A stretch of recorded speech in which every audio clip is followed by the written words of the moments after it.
Je me suis demandé si les Iraniens n'étaient pas en train d'essayer d'enclencher une nouvelle période de guerre réciproque, tu vois.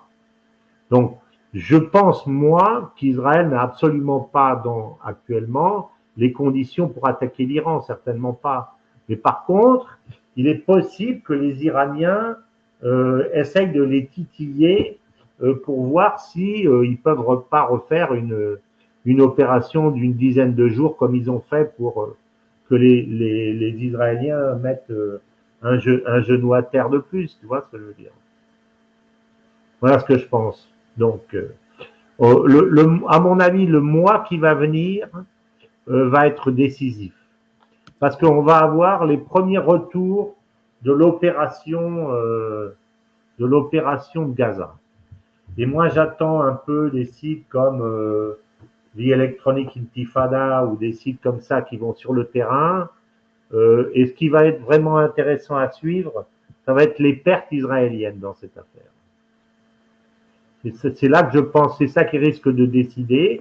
Et puis par ailleurs, il y a aussi une autre chose, c'est que au fur et à mesure que Trump va avancer dans dans sa réconciliation avec Poutine, ce qui est quand même un sacré enjeu quand on y réfléchit, et finalement fait en assez peu de temps, bon ben, immédiatement, Poutine va hausser le ton sur la question du Moyen-Orient.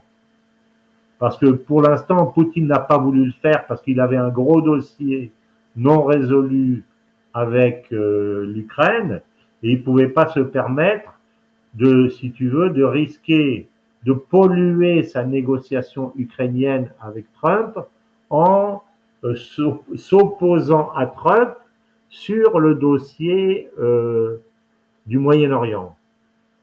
Mais à partir du moment où ils vont envisager des investissements communs, des choses comme ça, et puis on va s'acheminer progressivement vers une résolution des détails, cette histoire de troupes, peut-être de l'ONU, etc., des garanties de sécurité pour tout le monde, y compris pour les Russes.